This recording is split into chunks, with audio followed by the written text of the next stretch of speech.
Buenos días. Hola.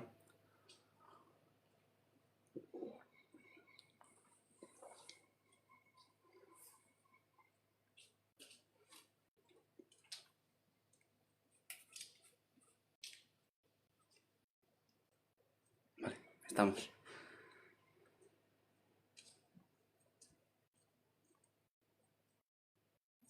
¿Qué tal, Maravilla? ¿Cómo estás?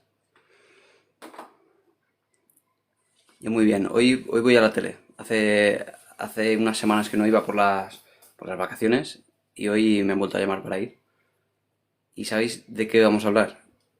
Dado que hay tantísimo interés. Sobre todo se manifiesta aquí, en los directos. El interés tan intenso por el narcisismo. Así que vamos a hablar de narcisismo en la tele. Vamos a aclarar tantas cosas que se desconocen sobre esto, qué es y qué no es, sobre todo.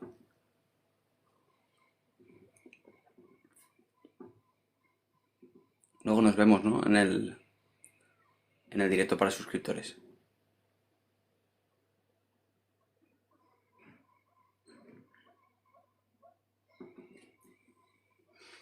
Vamos a ver, vamos al lío. ¿Qué opinas sobre la neurociencia aplicada al dolor y a los traumas? La neurociencia es algo muy general. ¿A qué te refieres exactamente? ¿A algún tipo de neurofeedback, por ejemplo? ¿Estaría basado en neurociencia? ¿Sería una técnica específica de neurociencia para la ansiedad? ¿A qué te refieres con neurociencia? Es demasiado extenso.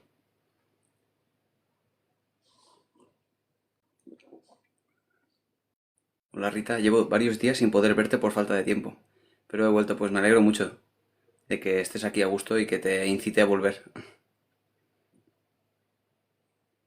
¿Sabéis el neurofeedback lo que es? Que nos mencionaban por aquí lo de la neurociencia. Me parece muy interesante la técnica. Se aplica poco para la ansiedad, dado que bueno, se utiliza un aparato caro, al final, muy caro. El tratamiento basado en la neurociencia, pero bueno, tendrías que especificarme más para poder darte mi opinión. No sé qué te refieres. ¿Qué tratamiento específico para el dolor y los traumas? Basado en neurociencia. Bueno, el neurofeedback, como os decía, es la forma en la que nos conectamos a una máquina para monitorizar los procesos de activación fisiológica. Educación en dolor. Sin medica. Vale. Bueno, pues en realidad tiene mucho que ver con esto que estoy diciendo, Marta. Al final lo que supone en este caso una máquina, da igual porque igual no conozco aquello que estás diciendo, no lo sé. Esa máquina de neurofeedback lo que intenta es que tomes conciencia de cuáles son los procesos psicobiológicos, los procesos más bien fisiológicos que se producen cuando tienes ansiedad, de tal manera que te acostumbres a ellos. Está muy bien, ¿eh? Lo del neurofeedback. El caso es que como es tan caro, no se aplica. ¿Qué implicaría esto? Implicaría que si tú conoces exactamente qué es lo que está pasando por tu cuerpo cuando tienes ansiedad, bueno, parece ser que al ser más consciente, cuando se produce un ataque de ansiedad, lo ves más normal, porque has identificado que en realidad lo que está pasando es, bueno, más bien nada, no está pasando nada grave. No hace falta eso para aprender a gestionar la ansiedad, en absoluto, pero parece interesante, solo que como es una máquina tan cara, pues tampoco hace falta llegar a ello. Y sobre todo porque tampoco aumenta los niveles de eficacia de otros tratamientos. El neurofeedback funciona en sí mismo, pero como digo, no es el más eficaz. Me refiero a reprogramar el cerebro con educación sobre los mecanismos cerebrales. Entiendo que también a través de la conciencia de esos procesos, ¿no? Pero sin máquinas, me dices. Sin máquinas. ¿Me puedes hablar de algún tratamiento específico y que lo investigue? Porque no conozco demasiado del tema. Gracias, Maribel. Al final has conseguido estar las dos. Un saludo a tu madre. ¿Cómo se llama tu madre?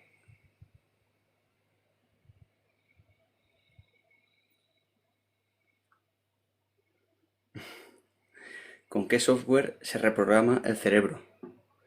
Bueno, el tema de la programación El tema de ver al cerebro como un ordenador es una buena metáfora, pero tampoco hay que volverse locos con estas ideas de que los programas nos dominan o los programas se adueñan de nosotros.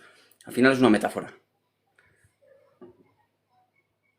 Pero si hablamos de técnicas para reprogramar el cerebro, sin metáforas tendríamos que aludir a conceptos de tipo esquemas cognitivos, creencias, pensamientos automáticos, etcétera. ¿Cómo reprogramar eso con tal de que eso no te afecte?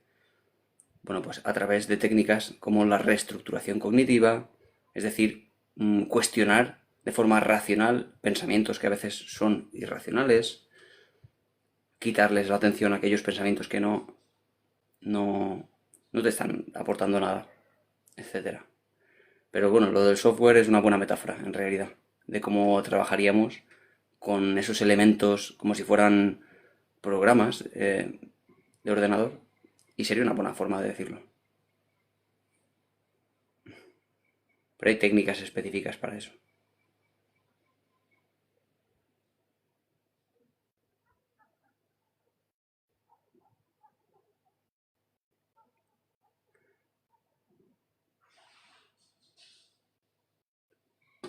Lo que acabas de decir, lo de los pensamientos, las creencias, los esquemas y todo eso. No me digas que estás hablando de eso. Pero eso no sería tampoco neurociencia. Es decir, a ver, es que sabes qué pasa, que cuando hablamos de, por ejemplo, un neuropsicólogo, como tal no existe, no existe la especialidad en psicología de la neuro, no existe neuropsicólogo como tal, más bien es que un psicólogo que tiene el grado de psicología puede sacarse un máster, un posgrado en neurociencias. Eso no es que le dé el título de neuropsicólogo, porque como digo en España no está admitido así, en otros países sí, pero digamos que si esto aporta o no aporta algo más, en realidad no demasiado. ¿Por qué razón? Porque el mismo psicólogo que ha estudiado, desde luego es un científico de la conducta, al final en lo que se basa sobre todo es en la conducta, pero para conocer la conducta y comprenderla, desde luego que estudiamos el cerebro. Estudies luego un posgrado extra o no lo estudies, es súper necesario conocer ciertas cosas como que el córtex prefrontal es donde está, digamos, la mayor racionalidad, que el córtex occipital es donde se procesa la información visual, que el córtex parietal donde se trabaja todo lo propioceptivo, donde está todo, digamos, la postura, en fin, todo ese tipo de cosas la tenemos que saber porque hay después problemas, enfermedades en áreas específicas que van a tener ciertas consecuencias que incluso podemos predecir, teniendo en cuenta que hay un tipo de lesión en una zona concreta. Por ejemplo, sabemos que, hablando de conducta, que es en lo que se basa o lo que trabaja el psicólogo, sabemos que las conductas repetitivas, los hábitos, ¿dónde se guarda eso? Aparte de que evidentemente tiene un complemento de memoria y que tiene que ver con el hipocampo, los lóbulos temporales, lo que sobre todo determina que alguien aprenda algo mediante un hábito son los ganglios basales. Con lo cual, si los ganglios basales están dañados por una lesión, sabemos claramente que va a tener problemas en ese tipo de memoria procedimental o memoria de hábitos, de conseguir hacer cosas por repetición como, pues eso, montar en bici, etcétera. Bueno, son cosas de la neurociencia que los psicólogos en sí mismos ya estudiamos y ya sabemos, sin necesidad de hacer neuro, ni realmente aportan mucho más a la terapia, por ejemplo. En realidad, solo lo que suele hacer este tipo de cosas neuro es confirmar teorías que se han presentado antes, más bien. Y es muy interesante. Y tenemos desde luego que conocer esto, porque lo necesitamos para acabar de cerrar ese círculo de comprensión del cerebro que desde luego conocemos, pues lo que conocemos, y hay muchas cosas por conocer. Hola, Mary. El otro día te saludé, pues no sé quién eres. No lo sé quién eres, la verdad. Te saludé por la calle, a lo mejor.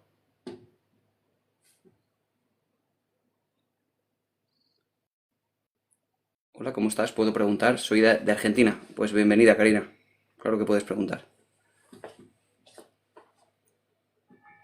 ¿Cómo se puede pedir esa prueba? ¿Quién la realiza? ¿A qué te refieres? Narcisismo. A ver, a ver si me has escrito antes. ¿A qué te refieres? Narcisismo.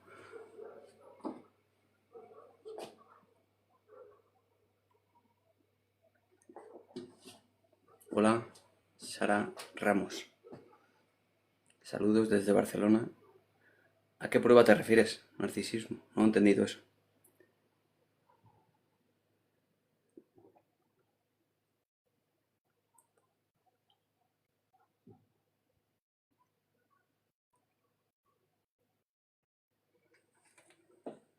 Lo de evaluar el cerebro.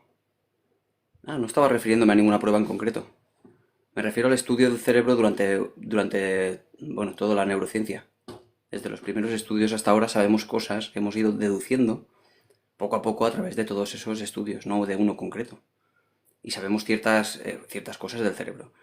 Es cierto que en realidad no es tan claro que hayan regiones específicas para una sola cosa, sino que más bien todo está muy interconectado. Pero bueno, por mediación de ese tipo de deducciones, podemos saber que si hay una lesión en una área específica y eso lleva a una manifestación de síntomas muy específica, bueno, deducimos que evidentemente esta zona tiene que ver con eso, ¿no? Como por ejemplo el hipocampo con la memoria a largo plazo.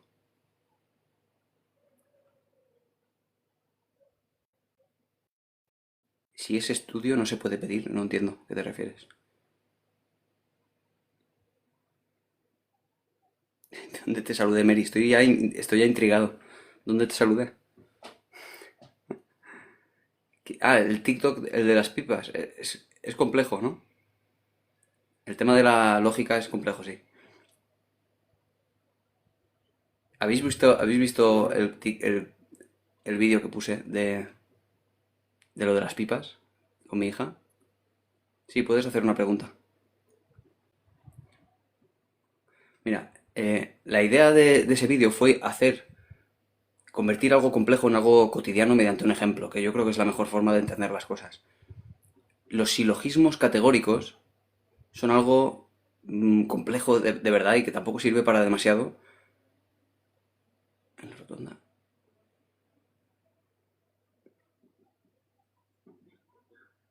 Vale, lo viste.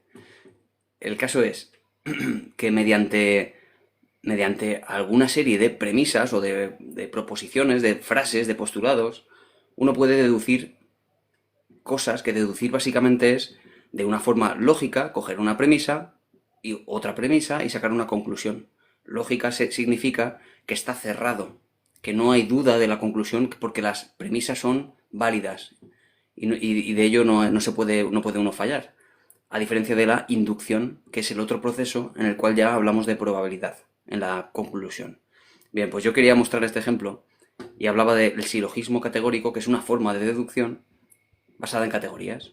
Es decir, si la proposición A hace que se cumpla la B necesariamente y la B necesariamente la C, si quitamos la de en medio, la A nos lleva a deducir la C. Y lo voy a poner con el ejemplo que puse de las pipas. Yo decía que aquí en este pueblo, en Monóvar, son fiestas y está la vaca, que es pues la vaca, una parte de las fiestas, que sale la vaca por ahí, en un encierro, una especie de encierro. Tampoco entiendo yo mucho de eso, ni me gusta demasiado. Pero en fin, yo le decía a mi hija, si vamos a la vaca, habrá pipas, comeremos pipas allí, que es algo que se hace allí mucho, comer pipas. Con lo cual, es una conclusión lógica. Si hay vaca, habrá pipas, si no, no. Muy sencillo. Bien, pues ahora la idea es, si llueve, introducimos una nueva proposición, una nueva premisa, complicando el esquema anterior. Si llueve, no va a haber vaca porque no la van a sacar. Son dos premisas que son diferentes, por eso le llamamos, ahora es la otra, la C, solo que está relacionada con la anterior. Bueno, la idea es, si quitamos la de en medio, si decimos, bueno, ahora proponemos lo de, si ahora, o más que proponemos, aparece en la realidad la C, es decir, llueve. Bueno, pues, ¿qué concluimos con eso? Si llueve y quitamos lo de la vaca, ¿comemos pipas o no comemos pipas? Pues es una forma de deducción, porque tú haces el trabajo mental de decir, vale, si llueve no hay vaca, con lo cual si no hay vaca no se come pipas. Bueno, pues esa deducción quitando la vaca es, si llueve no hay pipas. Es una deducción lógica mediante un silogismo categórico, que es un palabra muy raro, un concepto muy a veces difícil de asimilar, pero que veis que como con un ejemplo súper cotidiano, súper fácil de hacer. Luego esto se complica muchísimo, ¿eh? El tema de la lógica, el modus tollens, el modus ponens, se complica muchísimo las proposiciones.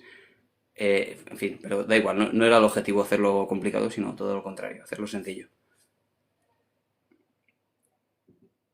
¿Por qué tengo hipersensibilidad cuando hay pirotecnia? El por qué es una pregunta difícil de responder ante cualquier manifestación de síntomas. No hay nunca un porqué. Nunca, Mary. Jamás hay un porqué. Y no me refiero a que no haya un porqué, sino que siempre los porqués es un conjunto de porqués. Y que tú encuentres solo uno te va a llevar a un error. Pasa casi como cuando intentaban encontrar el nacimiento del Nilo. No había un nacimiento del Nilo al final, después de buscar 200 años. Resulta que eran todo un montón de afluentes y eso era el nacimiento, ya está.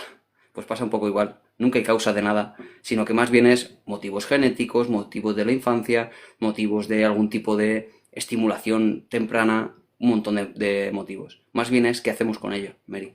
¿Qué se puede trabajar de eso con tal de que eso no suceda? ¿Por qué reaccionas con hipersensibilidad a la pirotecnia? Bueno, pues eso se puede trabajar. Sobre todo si lo que te pasa es que esa hipersensibilidad te genera ansiedad, por ejemplo. Algo bastante frecuente.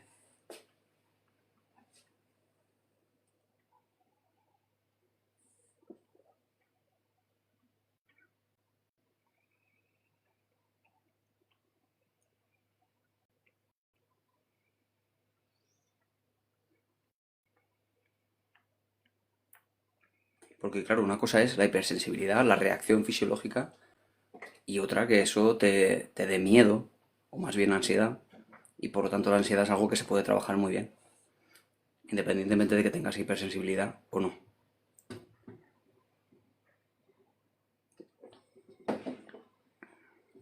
¿La ira cómo se quita? Pues la ira no se quita.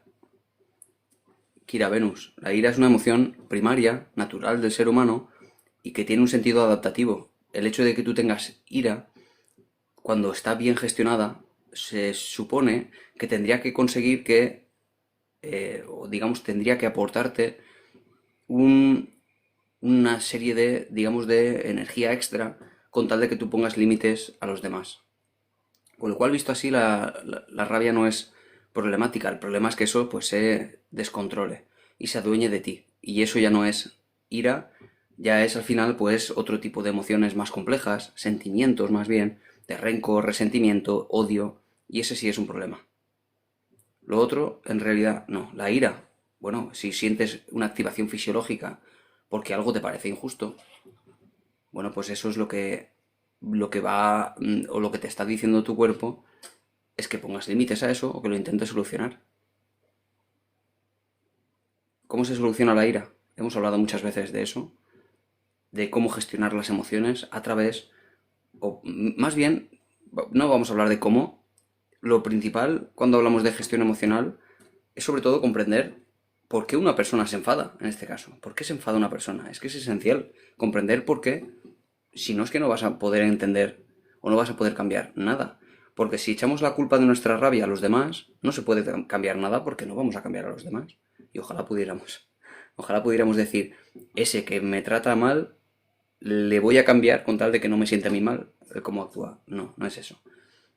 Cuando hablamos de la gestión de la rabia, tenemos que identificar exactamente qué es lo que nos está pasando.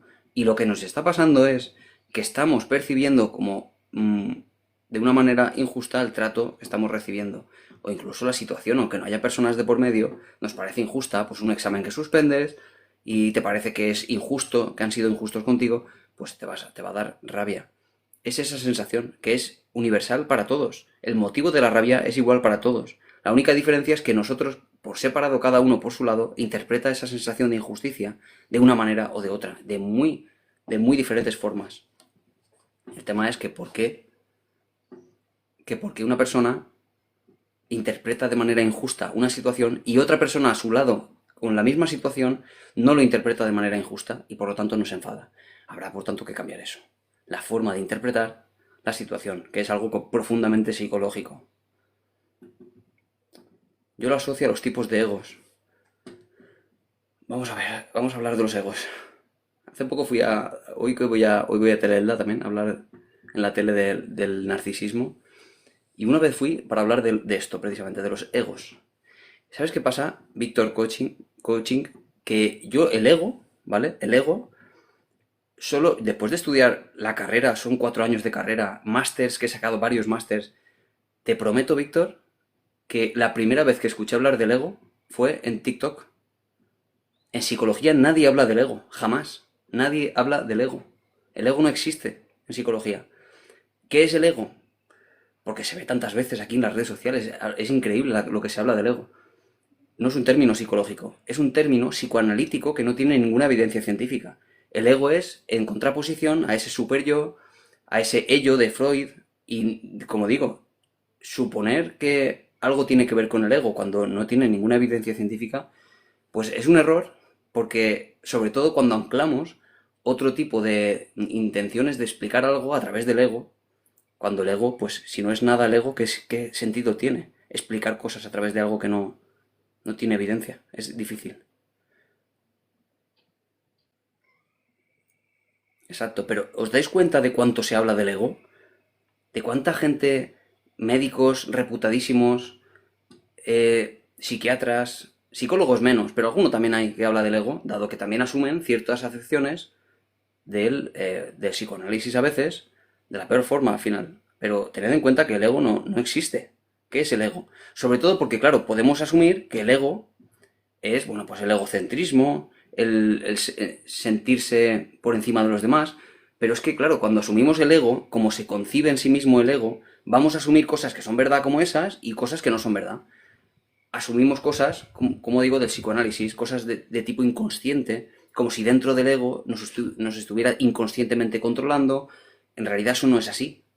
Con lo cual más bien habría que decir que si alguien es arrogante, bueno, pues es arrogante, pero no ego, porque ese ego es un concepto que casi podría haberlo perfectamente plasmado o postulado bueno, pues un curandero.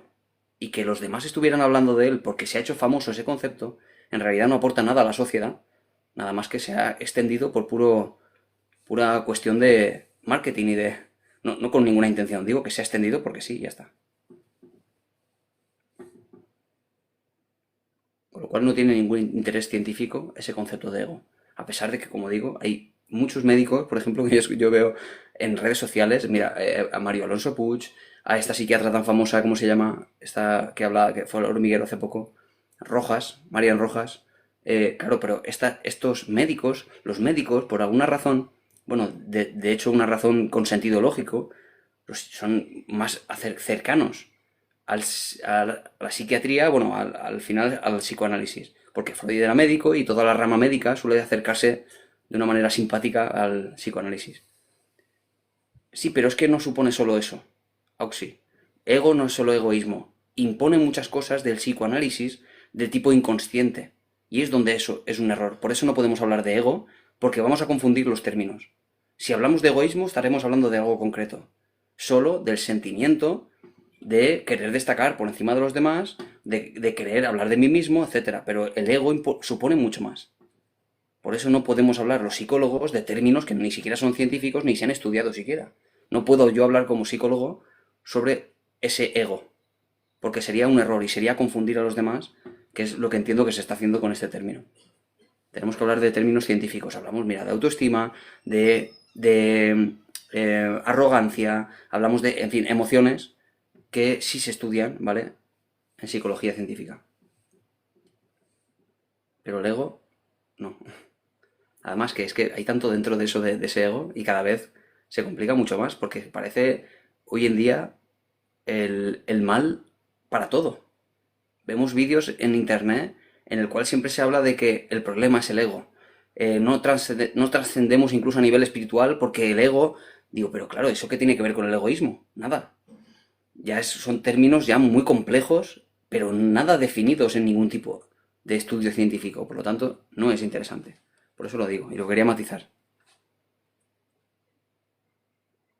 Se habla de muchas máscaras. Buenos días, Patri.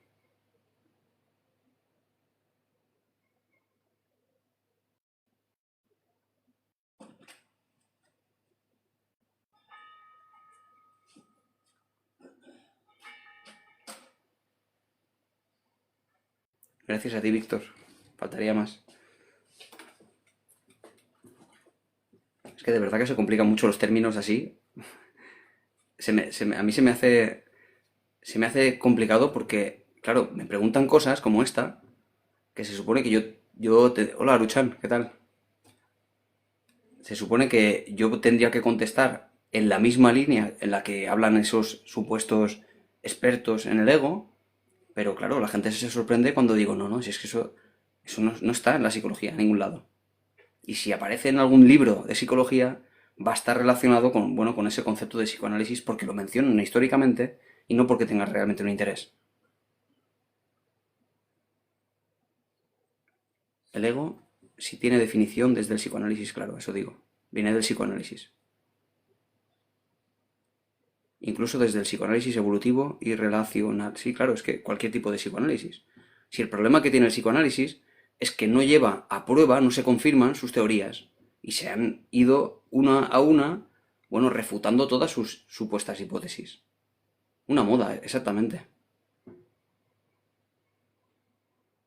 ¿Cierto? Hasta se les ponen nombres. Víctima, controlador. Sí, luego se basan pues en arquetipos de Jung, etcétera, que, claro. Pero es que para hablar de eso, de verdad, no hace falta un psicólogo para hablar de eso. Para hablar de eso puede hablar cualquiera. Cualquiera que se haya sacado un curso en cualquier lado o ni siquiera eso. Cualquiera dice eso en redes sociales. Tu problema para no crecer financieramente incluso, como el Yados este que tantas veces ha salido por alguna razón, es tu problema es el ego. Bueno, y digo, bueno, pues si mi problema es el ego, dime cómo lo soluciono. Si ni siquiera existe el ego, ¿cómo va a ser mi problema el ego? Y sobre todo, ¿dónde voy a encontrar la solución? Si el ego no existe ese concepto. Pues difícil solución si para empezar el diagnóstico es malo. Y digo el diagnóstico en sentido amplio. Porque lo que te pasa no es el ego. Habrá otra cosa que te pase y no tiene nada que ver con ese concepto.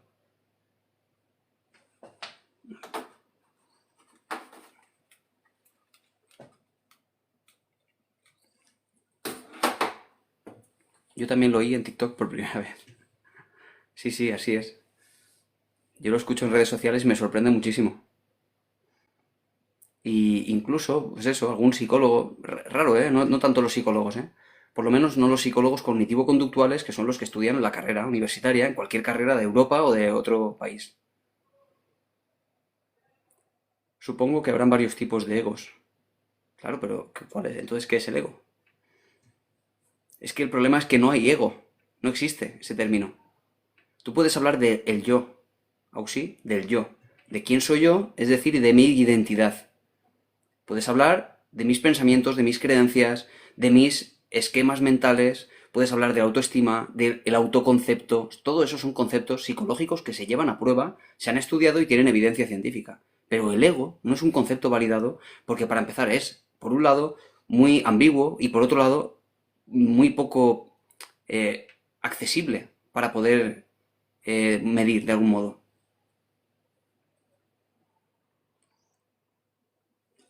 Por esa razón, pues no tiene ningún interés. Y como siempre digo que la ciencia no se trata de que lo sepa todo, no más bien se trata de que aquello que puede medir le interesa y aquello que no pueda medir no le interesa, solo eso. Hola Isel.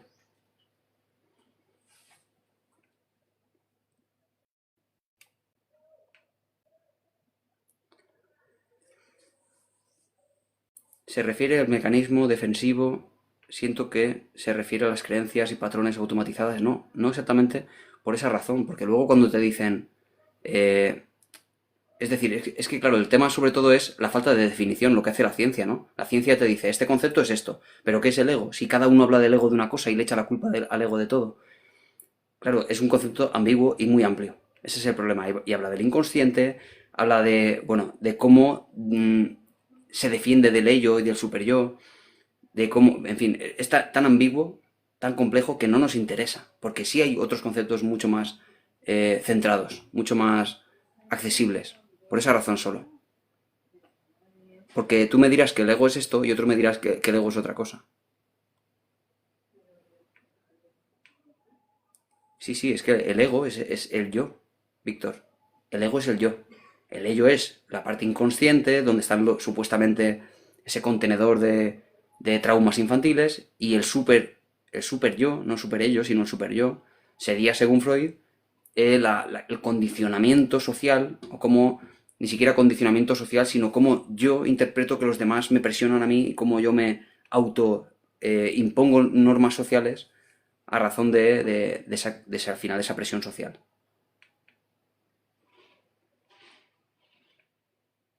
¿Con qué o quién conversamos internamente cuando valoramos hacer algo o no? Sencillamente son pensamientos voluntarios, una especie de planificación que podríamos decir que tiene que ver con la capacidad de reflexión de esa zona que nos diferencia de otros animales, que es el área prefrontal de aquí, esta zona de aquí, que es tan diferente a todos los demás animales, no en calidad, sino en cantidad de neuronas. Tan diferente, tan grande, digamos, proporcionalmente al resto del cerebro. Eso hace que podamos pensar con conciencia, es decir, ser conscientes de que estamos pensando, o lo que es lo mismo, a metapensamiento, pensar sobre nuestros pensamientos, ser conscientes de ellos y trabajar con ellos, como por ejemplo eso, sacar conclusiones lógicas, hacer planes, planificar a futuro, etcétera. Y desde ahí se manda señales a otras partes del cerebro, como por ejemplo planificar moverse y, en fin, un plan complejo que lleve a pues mirar, sentir, a escuchar nuestro cuerpo para movernos a la vez que, etcétera, todo eso. Es una facultad del propio raciocinio. Pero vamos, que hablamos con nosotros mismos, porque eso es un pensamiento voluntario. Lo otro es el pensamiento automático, que eso no es voluntario, viene del mismo cerebro, que no para quieto jamás, bueno, y después está el pensamiento voluntario. Son diferentes pensamientos, ¿vale? El voluntario y el involuntario. El voluntario es el que más te define a ti, frente al pensamiento automático que viene dado por un montón de estímulos incluso externos.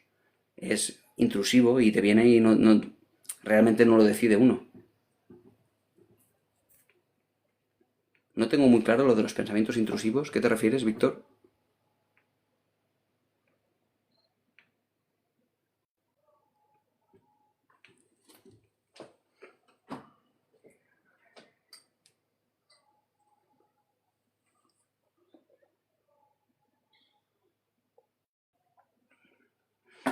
La dinámica del ego es limitante. Auxi, si el ego no existe, da igual que sea limitante o que sea expansivo. Si no existe, no tiene ningún sentido ni siquiera hablar de él.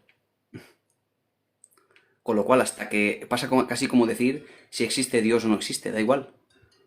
El caso es que no sabemos si existe o si no existe, porque no hemos sacado conclusiones de ello. El ego pasa un poco lo mismo, es que no sabemos si existe, solo que alguien ha postulado esto, que puede ser que el ego explique estas cosas, pero no se ha demostrado, con lo cual no tiene ningún interés.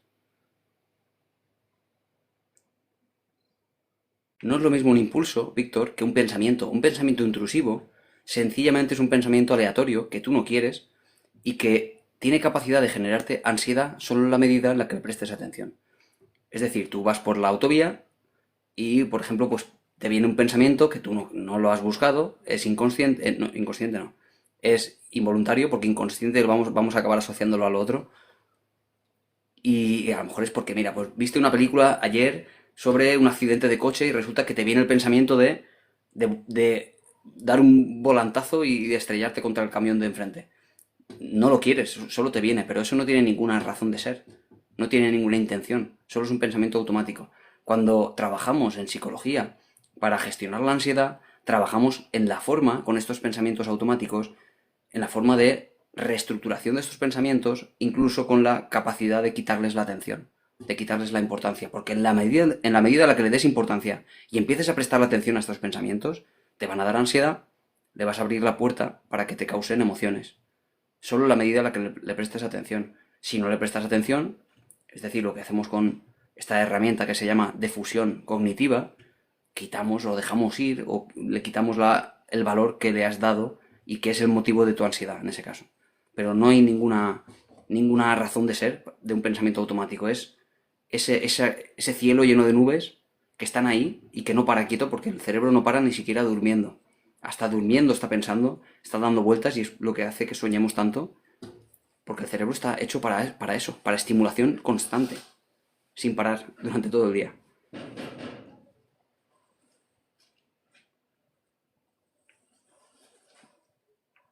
Pero creo que ese diálogo interno está tintado de nuestras vivencias. Será más cruel, exigente, claro, evidentemente, así es. Todo lo que vemos y todo lo que experimentamos está filtrado a través de todas nuestras creencias, experiencias anteriores, de expectativas, de valores también personales, etcétera. Es así como vemos el mundo. Lo vemos a través de nuestras creencias personales. No vemos el mundo tal y cual es. Eso jamás. Eso es básico en psicología. Hola, Monse. Gracias a ti, Víctor.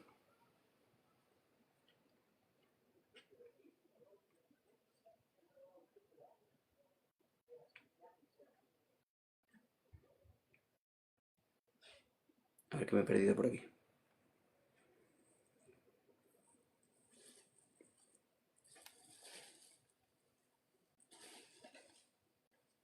¿Es normal tener dolores de cabeza cada vez que sales a la calle? Cada vez que sales a la calle es mucho, ¿no? Tener dolores de cabeza cada vez que sales a la calle es demasiado. En cualquier caso, habrá que poner soluciones. Si son dolores de cabeza, lo primero siempre, si queremos hablar de algo psicológico, desde luego primero tendrás que descartar que no tengas algún problema médico, pues no sé, migrañas, desde migrañas hasta cualquier cosa que tengas, no sé, por alguna razón. Pero siempre hay que descartar eso, ¿no? De todas maneras, hay formas, Cristian, no sé si estás todavía por aquí, de gestionar esto también, los dolores de cabeza a través de la relajación progresiva de Jacobson, por ejemplo. Es bastante eficiente para el tema de los dolores de cabeza. ¿Sabes esa forma de relajarse basada en la tensión-relajación? También se hace en la cabeza. Es decir, intentar tensar toda la parte de la cabeza alta, la frente, la cabeza por aquí, tensarlo mucho durante 5 segundos y luego relajar. Relajar esa zona y empezar a prestar atención a las endorfinas que genera la relajación después de la tensión. Eso suele cambiar algo en ese principio con tal de gestionar esos dolores de cabeza. Suele funcionar y tiene evidencia de que funciona, pero bueno, dependerá también del grado, etcétera, pero muy interesante. La relajación progresiva de Jacobson se llama. Sí, sí me gusta leer, sí.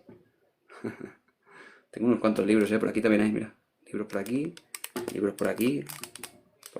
más para arriba también hay libros, por aquí más todavía, más por aquí, hay más, espérate, hay más, se ve más todavía por aquí, hasta ahí.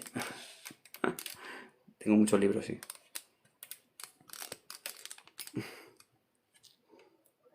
Y más que voy a tener, porque voy a llenar esta biblioteca entera. La voy a llenar de libros y de estanterías.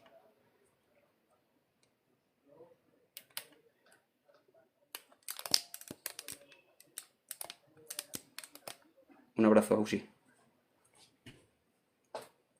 ¿Recomiendas libros para personas con ansiedad? No. Recomiendo terapia. Porque los libros... hay personas, por ejemplo, a las que los libros de autoayuda les funcionan, por alguna razón, y hay personas a las que no. Con lo cual no lo puedo recomendar. Sobre todo porque los libros de autoayuda o los libros, bueno, pues escritos por psicólogos para este fin, como yo no los leo, no te los puedo recomendar. Porque no me interesan, digamos. A mí me interesan los estudios científicos sobre la ansiedad. Es decir, los mismos estudios que se han leído estas personas que escriben libros sobre la ansiedad. La mejor terapia para la ansiedad es la terapia cognitivo-conductual. Aquella que te enseña herramientas cognitivas, es decir, psicológicas, para aprender a gestionar esa reacción psicológica, esa reacción fisiológica tan grande, y a cambiar los patrones de pensamiento que son aquellos que te causan realmente la ansiedad. Es decir, esos pensamientos catastróficos a futuro de aquellas cosas que probablemente jamás ocurran. Cambiando eso y gestionando la activación fisiológica y sobre todo cambiando la conducta de evitación, uno aprende a gestionar su ansiedad. Todo eso lo lleva a la terapia cognitivo-conductual y es muy eficaz para la ansiedad. Hablamos de un 80% de eficacia. Y eso solo de la cognitivo-conductual, digamos, de determinadas estándares de esta terapia, porque hay varios estándares. Está la terapia cognitivo-conductual de un autor y luego está la de otro autor que quizá la mejora de alguna manera. Incluso después hay otro tipo de terapias también eficaces, la terapia interpersonal, la terapia cognitiva, solo cognitiva también funciona, etcétera. Pero bueno, si lo que queremos es la mayor eficacia, es la cognitivo-conductual.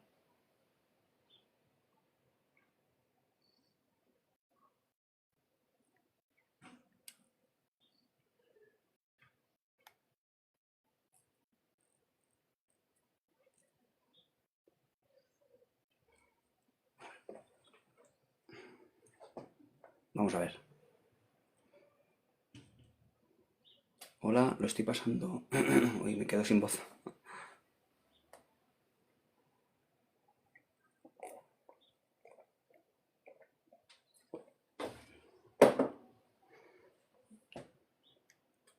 Vamos a ver. Gracias por enseñarnos tanto. A mí me estás ayudando mucho. Muchas gracias, Rita.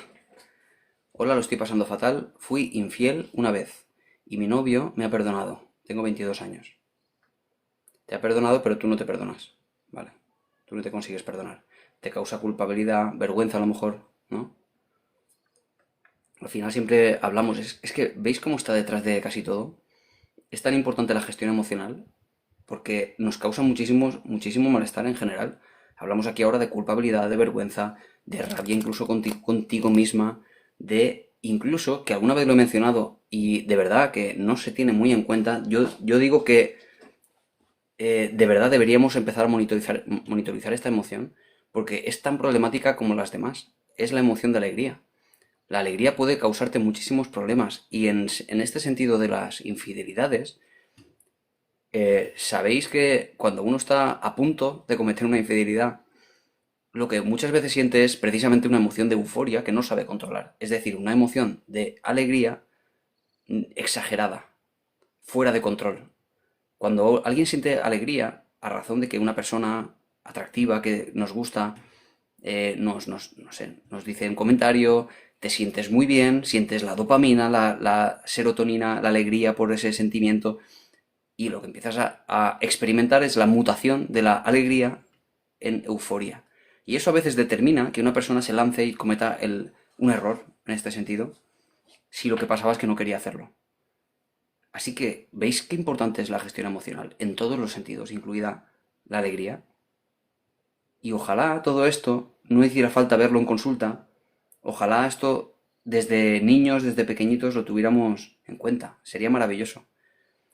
Y como decía ayer, realmente no se está trabajando tanto con la gestión emocional en los niños, más bien se está trabajando, o así al menos lo veo yo, día a día, se está trabajando la conciencia emocional y no tanto la gestión. Eso habría que mejorarlo. Con lo cual, User, no sé cómo te llamas, entiendo que no querrás a lo mejor decir el nombre, necesitas aprender a gestionar tus emociones. No sé, ni siquiera solo por este problema. Me refiero a en sí misma la vida en general. Porque después con la pareja tendrás otros problemas que tendrá que ver también con la gestión emocional. Porque manifiestas, a razón de un error que cometiste, un descontrol emocional que te está castigando mucho más de lo que te está castigando él. Él te ha perdonado y tú no consigues perdonarte. Con lo cual necesitas aprender a gestionar tus emociones. Eso se puede hacer. Se necesita desde luego trabajo, pero poderse se puede hacer. La terapia de choque en qué consiste, Aruchan, la terapia de choque entraría dentro de este que te he dicho antes, la terapia cognitivo-conductual. Es la terapia, lo cognitivo sería la parte mental, el aprender herramientas, etcétera, y la parte conductual sería esto precisamente. Terapia de choque. Si te da fobia los ascensores, por ejemplo, pues terapia de choque es que progresivamente, desde luego, y no eh, de forma exagerada, pues progresivamente vas a meterte en el ascensor. Y al principio verás el ascensor de lejos, luego lo verás de cerca, luego te meterás sin bajar, luego bajarás un piso, luego bajarás 11 pisos, poco a poco, de forma progresiva. Eso es terapia de choque, es decir, enfrentarte a aquello que te da miedo. Las emociones no expresadas o retenidas se te pueden manifestar en el cuerpo. Las emociones no expresadas o retenidas. Bueno, yo creo que las expreses o no, Víctor, fíjate, si tú tienes rabia y la expresas en vez de callártela, yo creo que se te va a manifestar en el cuerpo igualmente, porque vas a notar la tensión muscular, vas a ir así, y vas a ir así, y vas a ir a apretar los puños. Cuando estás todo el día así o estás irritable, estás todo el día con tensión muscular, la manifiestes o no, realmente. Porque si hablamos de emociones no expresadas, como si fuera otra vez hablando de ese contenedor inconsciente del psicoanálisis, ya nos meteríamos en otros términos. Yo creo que las emociones, las expreses o no, te van a generar una tensión muscular. Más bien es gestionadas o no, eso sí. Expresadas o no importa menos. Es que si no la gestionas, se va a prolongar en el tiempo la tensión muscular y te va a causar problemas de fisioterapéuticos, quizá incluso. Incluso aunque las expreses, ¿no? Porque si tú las expresas, todavía se va a retroalimentar más la rabia. Porque la expresas, el otro se va a enfadar también, te va a decir cosas que te van a retroalimentar la rabia y la estás expresando. ¿Y eso va a hacer que dejes la tensión? No, en realidad no. Lo que sí va a hacer que dejes de tener tanta tensión es que la gestiones. Es decir, que empieces a cambiar toda esa forma de ver esa situación de forma tan extremadamente injusta. Y empiezas a entender a la otra persona que te habla como te habla, que alguien te falte al respeto, que las cosas no salgan exactamente como a ti te gustan, que con esa flexibilidad empiezas a decir, bueno, no me gusta cómo es esto, pero bueno, lo puedo soportar, no es tan insoportable, etcétera. Ese tipo de cosas. Y es maravilloso, Víctor, coaching, es maravilloso que preguntes estas cosas, porque entiendo que hay detrás muchas creencias erróneas que vienen muchas veces de postulados del psicoanálisis o de otro tipo de terapias, por decirlo de alguna manera, como el PNL, programación neurolingüística, de un montón de sitios que vienen y todas ellas se han contrastado y no tienen evidencia. Es muy interesante que me preguntes todo esto, Víctor, y espero que haya sabido o haya tenido la capacidad suficiente de expresar qué es lo que dice la evidencia de todo esto, ¿vale? Qué dice la ciencia de todo esto. Porque realmente si algo lo dice la ciencia, significa que, bueno, pues podemos apoyarnos en esto para trabajar con ello. Si no lo tiene, pues bueno, como digo, más vale la pena pues ir a un curandero porque te va a decir cosas interesantes en sí mismas, pero sin esa capacidad de confrontarlo con la evidencia. Y yo te agradezco que hagas estas preguntas porque también otras personas como tú tienen dudas al respecto y no lo saben, no saben muy bien o no, ni siquiera se atreven a preguntar a veces. Eso es muy interesante.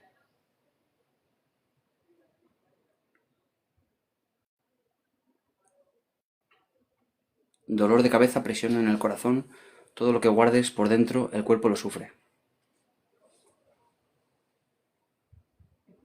Toda emoción afecta a nuestra mente y nuestro cuerpo, así es, ¿no? Claro.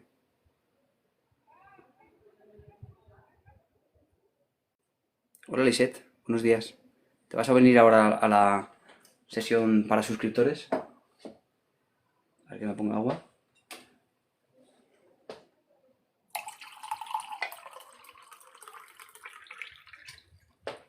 Me voy a quedar afónico al final. La PNL como complemento terapéutico puede ir bien, pero no como opción principal, digamos. Claro, pero es que ese es el tema. No, en la PNL, yo he visto cosas de la PNL muy interesantes, pero el problema que tiene la PNL es que eso, que picotea de muchos sitios y a veces te habla de que las creencias te llevan a encerrarte en ciertas formas de pensar, que no te hacen ver la realidad tal y cual es, y digo, ah, mira, muy bien. Eso lo han cogido, desde luego, de estudios de psicología y es así como percibimos la realidad. Pero ya empiezan a decir que son programas inconscientes de la infancia, y ya empezamos a meternos en temas un poco más delicados. De pronto te hablan de la física cuántica y digo, ya la hemos liado. ¿Qué tendrá que ver la forma de colapsar la realidad en forma de partícula o de onda? Ya se meten en cosas que lo han cogido de otros puntos de los que ni siquiera se acaba de profundizar y eso es un problema al final. Acaban asumiendo cosas muy dispares que no tienen evidencia. Por eso el PNL como tal no ha podido encontrarse eficacia en ella porque es ese picoteo constante de un sitio y de otro y que de verdad que hay algunas cosas que me parecen interesantes y otras cosas que las han afirmado de forma rotunda y que no tienen esa evidencia. Y yo que soy de la rama o digamos, con mi especialidad en comportamiento no verbal, de ahí ha salido muchas cosas que eran erróneas del PNL.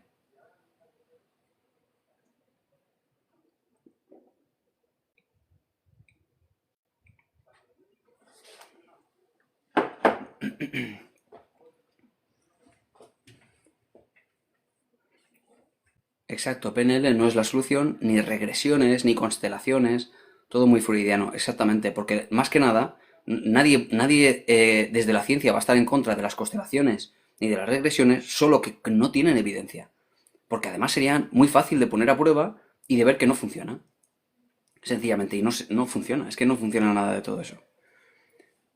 Yo lo estudié y cojo aquello que resuena conmigo, no con temas de física cuántica o similares. Pero entiendes el problema, ¿no? No es que al final dices, ¿y por qué tengo que estar seleccionando? Yo cuando me meto, por ejemplo, a estudiar una carrera, como en psicología te enseñan sobre un mismo tema muchas cosas, ¿no? Te dicen, bueno, pues este autor dice esta cosa, este otro autor dice esta otra, no te afirman que ninguno de ellos tenga la razón, a no ser que en algún punto haya evidencia suficiente para decirte, esto es así, no hay duda, pero no te dice todo esto, no te plantea todas esas partes como, digamos, todas verdaderas o todas aceptables. Jamás te diría eso, porque todo está basado en la universidad, todo está basado en la evidencia. Y así es como debe ser. Ahora bien, a no ser que sea algo en lo cual ya te lo presenta así, como algo histórico, como algo interesante en sí mismo, por digamos, el interés que ha despertado. Pero no porque eso sea interesante, por ejemplo, para aplicar en la terapia. El problema del PNL es que tú te metes a un curso y no te van a decir esto no y esto sí, no, te lo presentan todo como verdadero. Y eso es un gran problema, porque alguien que no tenga la noción en psicología o ciertos conocimientos va a creerlo todo en la misma forma. Y eso de verdad que nos metemos en graves problemas, ya lo decía el otro día, las creencias no son inocuas, las creencias no son eh, cosas que, bueno, inocuas me refiero a que no es que no sean peligrosas, claro que son peligrosas. Es que la conducta de una persona está muy condicionada por sus propias creencias. Si alguien cree férreamente que el PNL funciona, va a creer lo que sí y va a creer lo que no también. Lo que no también se lo va a creer de verdad. Y por ejemplo, si el PNL dice que alguien cuando mira hacia arriba y a la izquierda está creando una realidad en su mente, por lo tanto está mintiendo, cuando llegue alguien en su vida que mire hacia arriba y no sé qué, y dirá, ah, está mintiendo porque lo dice el PNL. Es un error, no es cierto. Claro, pero por eso digo, Noé, no es posible que alguien que se meta a un curso tenga que estar discerniendo él. Alguien que se mete en un curso debería de ese curso estar validado en sí mismo, el contenido, ¿no? Es que es digamos, poco interesante a ese nivel. Y yo nunca jamás recomendaría a nadie que hiciera un curso de PNL en absoluto. Más bien, que se sacara un curso en psicología, que se va a encontrar todo lo que sabemos de psicología a ciencia cierta. Y nadie va a decir dentro de ese curso, pues la física cuántica dice esto, dice lo otro. Claro, evidentemente no se va a encontrar eso. Porque, bueno, al final lo que tenemos es materia de una cosa y materia de otra, tú estudia lo que tú quieras. Pero picotear de aquí y de allá es, no conozco de esto, pero me viene bien, lo cojo de aquí. No conozco aquello, me viene bien, lo cojo de allí. Que es lo que pasa también a veces incluso en biología. No en biología, sino aquellas personas que de esta manera toman cosas de la biología que les interesa en un momento dado. Pero eso no demuestra o no refuerza realmente esas creencias previas que no tienen evidencia científica. Gracias por esos regalitos.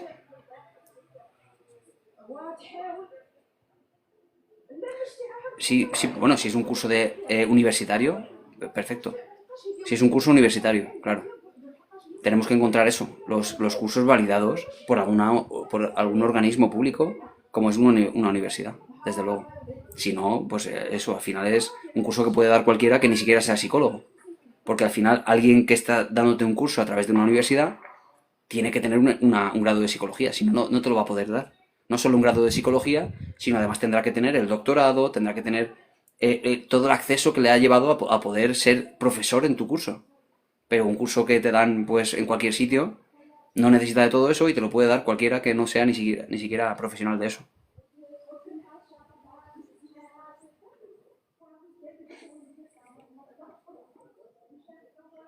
Yo soy psicóloga, ¿eres psicóloga Consu?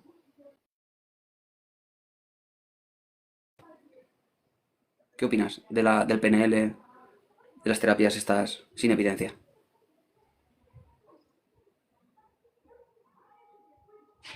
Blanquerna, Ramón Llull.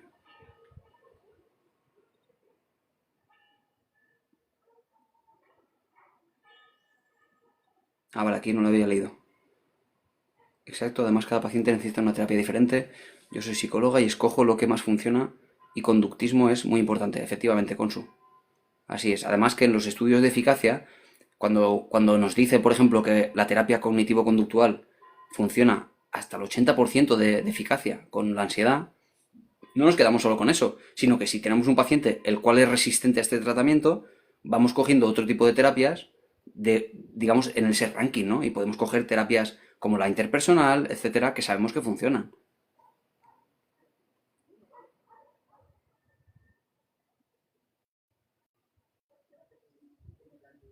Es que es un debate muy amplio este, Noé, el tema de las terapias alternativas o de la necesidad de la evidencia.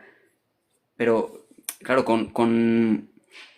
quizá con ejemplos sencillos se vea esto mejor, porque al final todos podemos opinar en torno al fuego, que el fuego quemará, no quemará, pues yo creo que sí, yo creo que no, pero bueno, si al final podemos cada uno de nosotros meter la mano en el fuego y ver que quema seguro, sin ninguna excepción, que todo el mundo le quema por igual y que además siempre quema después de poner la mano en el fuego y no antes, es decir, hay una relación causal entre quemarse y no quemarse a razón de poner la mano. Si llegamos a eso, al final da igual las creencias. Lo que importa es que si hemos demostrado que al final el fuego quema, pues ya está, nos olvidamos de lo que no sepamos, nos olvidamos de las creencias que cada uno desarrolla y que uno que no ha puesto la mano en el fuego puede decir, ya, pero en realidad yo creo, porque en realidad hay otra evidencia de que yo una vez y mi primo no sé cuánto, no nos importa la evidencia y con eso trabajamos al final en ciencia. Como digo, la ciencia no se trata de que niegue lo que no puede demostrar, solo que trabaja, porque es muy interesante con aquello que de verdad puede barajar entre sus datos. Totalmente de acuerdo contigo, pero está bien utilizar de soporte la respiración, deporte, claro, y así es dentro de la psicología. Se recoge todo esto también, que es la parte conductual, claro, el deporte, en fin, toda la activación conductual que supone el empezar a moverse. Y la respiración también se recoge, y está incluida incluso todo el tema de mindfulness desde todas las terapias de tercera generación. No hace falta que sea mindfulness, pero también está incluido entre esas estrategias el mindfulness, la respiración, digamos, la capacidad de activar la rama parasimpática del sistema nervioso autónomo, de relajarse, básicamente. Y eso está incluido entre las estrategias dentro de la psicología para conseguir gestionar las emociones o gestionar la ansiedad concretamente. Y bueno, vamos a ir cerrando, que tengo ahora directo para suscriptores, ¿vale? Bueno, chao por YouTube, voy a cerrar por aquí, que estoy también aquí en directo. Y me voy a despedir, ¿no? Te espero en el otro directo, si quieres, ¿vale? Se ha pasado volando, ¿eh? Temas siempre muy interesantes, a veces incluso delicados, pero bueno, tenemos que hablar sin tapujos y yo sé que hay cosas que son sensibles porque imaginad que una persona se ha dedicado toda su vida a algo que alguien viene ahora a refutar o viene ahora a contradecir, pues es doloroso. Cuando uno puede llegar a sentir que ha perdido el tiempo y eso siempre es doloroso. Pero bueno, se trata... Ah, vale, Maribel. Se trata al final de aportar la evidencia suficiente y ya está, nada más. Vale, Maribel, te espero, ¿vale? Bueno, chao. Nos vemos en un momentito.